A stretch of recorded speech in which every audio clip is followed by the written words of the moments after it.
नमस्कार दोस्तों। मेरा नाम गौरी शंकर। दोस्तों, मेरा एक बहुत क्लोज़ फ्रेंड है। उसका कॉलेज के टाइम से ये उसके मन में था कि वो या तो एसडीएम बने या डीएम बने या कोई भी सेंट्रल या स्टेट गवर्नमेंट में कोई बहुत अच्छे पोस्ट पर काम करे। तो जब हमारा कॉलेज ख़त्म हुआ 31 मई 2012 टू बी प्रिसाइज, तो वो उसी दिन ही लास्ट दिन वो घर जाने के बजाय सीधे दिल्ली चला गया और उसने वहाँ कोचिंग में एनरोल कर लिया, वाजीराव कोचिंग में। और उसने 2 साल तक वहाँ यूपीएससी की तैयारी की। उस 2 साल में उसने एक बार प्री का एग्ज़ाम भी क्लियर कर लिया, लेकिन वो पूरा यूपीएससी का एग्ज़ाम क्रैक नहीं कर पाया। तो जब 2 साल उसको फुल फ्लेज्ड कोचिंग करते हो गए तो उसके मन में भी थोड़ी सी इनसिक्योरिटी आई कि यूपीएससी क्लियर कब होगा इसकी भी कोई श्योरिटी नहीं है, क्रैक होगा या नहीं होगा इसकी भी कोई श्योरिटी नहीं है। तो क्यों ना एज अ बैकअप प्लान एक एसएससी की जॉब ले ली जाए। तो उसने फिर एसएससी के लिए प्रिपरेशन करना शुरू किया और जब उसने प्रिपरेशन किया तो उसका बहुत अच्छा उसने बहुत अच्छे तरीके से उसकी तैयारी की। उसका लगातार 3 बार एसएससी का एग्ज़ाम वो क्लियर कर लिया और वो भी इंटरव्यू वाली पोस्ट, ठीक है, जिसमें कि आपका 4600 ग्रेड पे आता है, उतने नंबर उसने लाया। पहली बार उसका सिलेक्शन हुआ सेंट्रल एक्साइज में एज इंस्पेक्टर नॉर्थ ईस्ट में। तो अब क्योंकि वो बंदा यूपी का है तो नॉर्थ ईस्ट में वो गया जरूर, लेकिन वहाँ 15-20 दिन स्पेंड करने के बाद उसने अपने पेपर्स डाल दिए कि नहीं, मैं यहाँ जॉब नहीं कर सकता क्योंकि मैं अपने घर में अकेला हूँ और मेरा घर यहाँ से बहुत दूर है, तो लाइफ टाइम वहाँ रुक पाना संभव नहीं है। तो वो वहाँ से जॉब छोड़ के आ गया। उसका जो अगले बार एसएससी का एग्ज़ाम दिया उसके थ्रू उसको इनकम टैक्स इंस्पेक्टर की जॉब मिली चंडीगढ़ में, चंडीगढ़ हेड ऑफिस में। तो उसने फिर वहाँ जॉब ज्वाइन की और वो वहाँ काम करता गया। उसने 7-8 महीने काम किया। जॉब के दौरान ही उसको ये आइडिया लग गया था कि जॉब के साथ यूपीएससी की तैयारी कर पाना संभव नहीं है। जब वो खाली बैठ के 2 साल प्रॉपर कोचिंग करके उसका नहीं निकला तो उसको ऐसा लगा कि नहीं, मैं जॉब के साथ तो नहीं निकाल सकता। तो उसने बहुत फार साइटेडनेस दिखाई और उसने अपना जो गोल पोस्ट है वो शिफ्ट कर लिया। उसने कहा कि अब मैं यूपीएससी की नहीं, अब मैं यूपीपीसीएस की तैयारी करूँगा। ठीक है, मैं डायरेक्ट एडीएम ना बन के मैं एसडीएम बन जाऊंगा, फिर बाई प्रमोशन में डीएम बन सकता हूँ। तो उसने यूपीपीसीएस की तैयारी की और उसने यूपीपीसीएस की बुक्स वगैरह मंगवा ली। तो वो तैयारी वगैरह करता रहा धीरे धीरे। और फिर ओवर द टाइम उसको ये एहसास हो गया कि ये इनकम टैक्स इंस्पेक्टर की जॉब भी, जब स्पेशली आप एक बड़े सिटी में, चंडीगढ़ जैसे बड़े शहर में, जिसमें कि आप सुबह आपका आने का आधा पौना घंटा अलग ख़राब होगा, शाम को 6-6:30 के बाद अलग आपका आधा पौना घंटा ख़राब होगा, वो जॉब में भी यूपी पीसीएस के लिए भी एग्ज़ाम क्लियर कर पाना, उतना समय निकाल पाना ये संभव नहीं है। तो उसने फिर से एसएससी का एग्ज़ाम दिया हुआ था, उसके नंबर भी बहुत अच्छे आए थे। बट अब क्वेश्चन ये था कि अगर सेंट्रल एक्साइज नहीं, इनकम टैक्स इंस्पेक्टर नहीं, तो इससे ऊंची और क्या पोस्ट है। मैं उस समय सीबीआई में था तो मैंने उस सीबीआई में आने से मना कर दिया था कि अगर प्रिपरेशन करना है तो सीबीआई में मत आओ, क्योंकि सीबीआई में आपको बिल्कुल टाइम नहीं मिलेगा। तो वो बड़ा कंफ्यूज था कि अब मैं करूं क्या, क्योंकि मेरे को एज अ बैकअप प्लान एक जॉब भी चाहिए और मेरा जो ध्येय है, मेरा जो गोल है वो ये है कि मैं प्रिपरेशन करना चाहता हूँ। तो मैंने उसको सजेस्ट किया कि आप डिविजनल अकाउंटेंट की जॉब चूज़ करो, डीए की। तो अब क्योंकि डीए की जो पोस्ट है वो इनकम टैक्स इंस्पेक्टर की पोस्ट से कई तरीके से वर्स है, बेकार है। क्यों? क्योंकि एक तो इनकम टैक्स इंस्पेक्टर की जो जॉब है वो 4600 ग्रेड पे की है और डीए की जो जॉब है वो 4200 ग्रेड पे की है। दूसरा, इनकम टैक्स इंस्पेक्टर में जो आपको रेपुटेशन, पावर, प्रेस्टीज मिलेगी वो डीए में आपको कभी नहीं मिलेगी। इवन लोग जानते भी नहीं कि डीए क्या होता है। ठीक है। और तीसरा ये कि इनकम टैक्स इंस्पेक्टर एक फुल फ्लेज्ड सेंट्रल वाली जॉब है, बट डीए की जो जॉब है वो आपकी स्टेट गवर्नमेंट में लगती है, उसमें सैलरी आपकी स्टेट गवर्नमेंट से आती है, बट ऐसा कहा जाता है कि वो जॉब लेकिन सेंट्रल की रहती है, उसका कुछ इस तरीके का है। और उसमें जो पेमेंट है वो आपकी स्टेट गवर्नमेंट के रूल्स के हिसाब से चलती है। जो जॉब लगेगी वो भी आपकी सीपीडब्ल्यूडी जैसे इरिगेशन डिपार्टमेंट्स वगैरह हैं उनमें लगेगी, और जो ऑफिस हैं वो जैसे स्टेट गवर्नमेंट के रहते हैं उसी तरीके के रहेंगे। तो हर तरीके से डीए की जो जॉब है वो इनकम टैक्स इंस्पेक्टर की जॉब से बहुत बहुत बहुत नीचे है। ठीक है, हर मामले में। यहाँ पर उसके खुद के फैमिली वाले, बाकी के फ्रेंड्स सब लोग मना कर रहे थे कि आप क्यों इतनी अच्छी पोस्ट से डीए में जा रहे हो, डीए का कोई नाम भी नहीं जानता, सैलरी भी कम है, और उसकी जो पोस्टिंग मिल रही थी वो भी उसको गुजरात में मिल रही थी। ठीक है। तो लेकिन मैंने उसको हमेशा यही सजेशन किया कि आप डीए में ही जाओ। मैंने सजेशन इसलिए दिया था क्योंकि मैं उस समय सीबीआई में था और मेरे खुद के सीबीआई से 2 फ्रेंड ऑलरेडी डीए में जा चुके थे यूपी में, और उन दोनों का फीडबैक बहुत अच्छा था। वो यूपीएससी की प्रिपरेशन करने के लिए गए थे, डिविजनल अकाउंटेंट की पोस्ट लेने के लिए, और वो यूपी गए थे बंदे। और उन दोनों का फीडबैक ये था कि अगर आप डीए में रहकर आप अगर यूपीएससी की या यूपीपीसीएस की तैयारी नहीं कर सकते तो आप किसी और जॉब में नहीं कर सकते। जितना फ्री टाइम आपको डीए की जॉब में मिलेगा उतना फ्री टाइम किसी और जॉब में नहीं मिलेगा फॉर योर प्रिपरेशन। ठीक है, तो मैंने उसको यही कॉन्स्टेंटली सजेशन किया और उसने फिर बहुत सारे लोगों से राय लेने के बाद ही फाइनली लिसन टू मी, और उसने इनकम टैक्स इंस्पेक्टर की जॉब छोड़ दी और वो डीए गुजरात ज्वाइन करने चला गया और अपनी बुक्स वगैरह भी वो साथ में ले गया और थोड़ा थोड़ा हर दिन वो पढ़ता रहता था। और ये बात है मेरे ख्याल से 2017 की 18 की, मुझे एग्जैक्ट ईयर याद नहीं है। तो उसने 1 डेढ़ 2 साल वहाँ काम किया और अभी 2 महीने पहले उसका मेरे पास फ़ोन आया, बात मेरी होती रहती है उससे।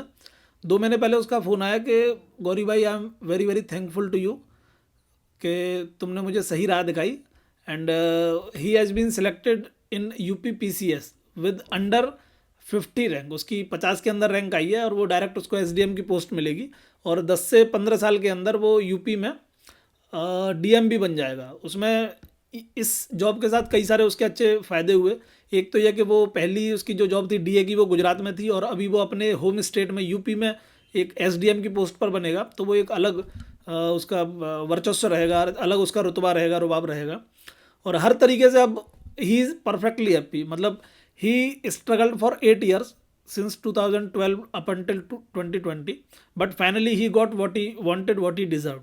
उसने थोड़ा थोड़ा साइड में वो हमेशा पढ़ता रहा, हमेशा वो तैयारी करता रहा, भले ही दिन में 1 घंटे पढ़ता था वो, लेकिन उसने अपना स्टडी कभी नहीं छोड़ी। और सबसे अच्छी और पॉजिटिव बात, उसने द हिंदू का न्यूज़पेपर 2011 में उसने पढ़ना शुरू किया था और 2020 तक वो द हिंदू न्यूज़पेपर को उसने नहीं छोड़ा। वो हमेशा उसका एडिटोरियल पूरा चाटता था, उसमें से अच्छे अच्छे वर्ड्स पढ़ता था, हर तरीके से वो अप टू डेट अपने आप को रखता था। और सिर्फ इसलिए नहीं कि वो एग्ज़ाम की तैयारी कर रहा है, इसलिए कि अब उसका इंटरेस्ट बन गया है और उसको वो पढ़ना अच्छा लगने लगा है, इसलिए। तो मेरा जो इस कहानी को बताने के पीछे जो आपका उद्देश्य है वो ये है कि अगर आप यूपीएससी की प्रिपरेशन आपका एक उद्देश्य है और आपकी स्टोरी भी कुछ कुछ मेरे फ्रेंड की स्टोरी से मिलती है, तो आपको सिर्फ और सिर्फ डिविजनल अकाउंटेंट की ओर रुख करना चाहिए। आप न तो सीबीआई ज्वाइन कीजिए, न इनकम टैक्स ज्वाइन कीजिए। देखिए, मैं एसएससी की पोस्ट को 3 अलग अलग कैटेगरी में बांटता हूँ। सबसे पहले हैवी वर्क लोड वाली, उनमें आपकी आती है एनआईए, सीबीआई, जो पुलिस वाली जॉब है, नार्कोटिक्स, ये सब। सेकंड लेवल पर मीडियम वाली, जैसे कि इनकम टैक्स इंस्पेक्टर हो गई, आपकी एमईए हो गई, बाकी और कई सारी पोस्ट हैं। और तीसरी और सबसे golden post, that is divisional accountant. इसको आप कह लीजिए कि ये एक हनीमून पोस्ट की तरह है, आप इसमें ज्वाइन कीजिए। मैं थोड़ा सा इसका स्ट्रक्चर आपको बता देता हूँ कि क्यों डीए की जॉब में आपको इतना फ्री टाइम मिल जाता है। डीए की जॉब जब आप ज्वाइन करते हैं तो आपकी शुरू में 6 महीने आपकी क्लासरूम ट्रेनिंग चलती है, उसमें आपकी 5 या 6 घंटे की क्लासेस रहती हैं, बाकी टाइम में आप अपना पढ़ सकते हैं। 6 महीने के बाद आपका जो ऑफिसेज हैं उनमें अटैचमेंट हो जाता है, वो 1 साल तक रहता है। और मैं एग्जैक्टली पर्टिकुलर डिटेल्स के बारे में मेरे को एग्जैक्ट जानकारी नहीं है, बट कुछ कुछ इस तरीके की रहता है। वो जो 1 साल है वो आपके लिए गोल्डन पीरियड है। 1 साल से 1.5 साल आप ऑफिस में अपनी अटेंडेंस लगाइए, उसके बाद आप ऑफिस में पढ़िए, अपने घर आकर वापस पढ़िए, रूम पर पढ़िए, जहाँ जाना है आपको वहाँ जाइए और आप अपनी प्रिपरेशन भर भर के बहुत अच्छे से कर सकते हैं। ये मेरे जो यूपी में 2 फ्रेंड्स हैं उनका भी यही रिव्यू है। जो गुजरात में मेरा एक ये फ्रेंड गया, इसका भी यही रिव्यू है। मेरा गुजरात में एक और कॉलेज का फ्रेंड है, वो भी डीएम है, उसका भी यही रिव्यू, सेम रिव्यू है। तो मैंने इससे बेहतर पूरी एसएससी के रिपर्टोर में जॉब नहीं देखी जो कि यूपीएससी एस्पायरेंट्स के लिए इतनी ज़्यादा हेल्पफुल हो, इतनी ज़्यादा बेनिफिशियल हो। मैं इसके और थोड़े बहुत एस्पेक्ट्स पर प्रकाश डाल देता हूँ थोड़ा बहुत, कि अगर आपका वास्तव में उद्देश्य यूपीएससी या कोई हायर एग्जाम की प्रिपरेशन करना है तो ही आप इस जॉब को लें।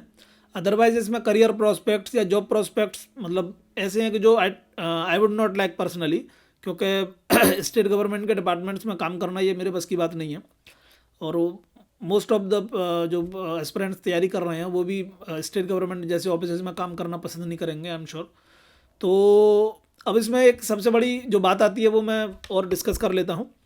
जनरली एस्पिरेंट्स का यही रहता है कि हम 4600 ग्रेड पे की जॉब को छोड़ के 4200 ग्रेड पे की जॉब क्यों लें, हम अपना इतना नुकसान क्यों करवाएं।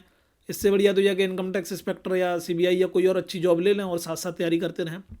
देखिए, आप इसको इस तरीके से मत समझिए कि आप अपना लॉस कर रहे हैं, 4600 ग्रेड पे की जगह 4200 ग्रेड पे की पोस्ट ले रहे हैं। जब एक एथलीट जो कि लॉन्ग जंप लेने वाला है, उसको अगर जितना ज़्यादा लंबा जाना है वो डिपेंड करता है कि वो पीछे रनअप उसने कितना लंबा लिया है। वो रनअप लेने के लिए जितना पीछे जाएगा उतना ही ज़्यादा वो लंबी छलांग मार पाएगा। ठीक है, तो उसी तरीके से आप समझिए, इवन अगर शेर को भी अपने शिकारी को मारना है, आई एम सॉरी, शेर को अगर अपने शिकार को मारना है तो वो सीधे जाकर झपट्टा नहीं मारता, वो पहले थोड़ा सा अपने आप को पीछे लेता, थोड़ा रनअप लेता, उसके बाद फिर वो पंजा मारता है। ठीक है, तो आपको अगर अपने पंजे में एक फोर्स चाहिए तो आपको अपना पंजे को रिट्रैक्ट करना ही पड़ेगा। तो आप इसको इस तरीके से ही समझिए कि आप एक लंबी छलांग मारने के लिए आपको टेम्पररली आप एक दो स्टेप बैक ले रहे हैं। ठीक है, दिस इज नॉट परमानेंट। तो इस तरीके से अगर आप अपना मेंटल फ्रेमवर्क बना के चलेंगे तो आपको परेशानी नहीं आएगी। और अगर कोई और व्यक्ति आपसे ऐसा कहता है कि यार जॉब ज्वाइन कर लो, सीबीआई ज्वाइन कर लो, या central bureau of narcotics join कर लो, एनआईए ज्वाइन कर लो और उसके साथ तैयारी करते रहना, जहाँ चाह वहाँ रहा, करने वाले तो कहीं पे भी कर लेते हैं, या इस तरीके की और कोई अदर पेप टॉक, तो मेरी ये रिक्वेस्ट है कि आप हाथ जोड़ लेना कि भैया प्लीज़ आप अपना सजेशन अपने पास रखिए। क्योंकि मैं आपको एक फैक्ट बता रहा हूँ, मैंने जितना डिस्कशन अपने साथ के लड़कों से और खुद अपने अनुभव से सीखा है, अगर आपको 1 घंटा मिलेगा सीबीआई में तैयारी करने के लिए, आपको 2 घंटे मिल जाएंगे आपका इनकम टैक्स डिपार्टमेंट में अपने लिए या तैयारी करने के लिए, और आपको 4 से 5 घंटे तब मिलेंगे आपको डीए में। कुल मिलाकर आप इनकम टैक्स और सीबीआई में जितना आपको फ्री टाइम नहीं मिलेगा उससे 4 या 5 गुना ज़्यादा टाइम आप डिविजनल अकाउंटेंट की जॉब में पा सकते हैं। ठीक है, तो आप हमेशा डिसीजन लेने से पहले इन सारे फैक्ट्स को ध्यान में रखिए। और दोस्तों ये मैं अपने अनुभव से बता रहा हूँ और ये लेटेस्ट एक्सपीरियंस है। चलिए दोस्तों, मेरे को बस आज इतना ही बताना था। आपके कुछ डाउट्स होंगे तो आप मेरे को नीचे कमेंट्स में पूछ सकते हैं, मेरे फ्रेंड से बात होती रहती है तो मैं आपके डाउट्स क्लियर कर सकता हूँ। चलिए दोस्तों, आज के लिए बस इतना ही, और मैं आपके साथ मिलूंगा एक अगले वीडियो में। नमस्कार।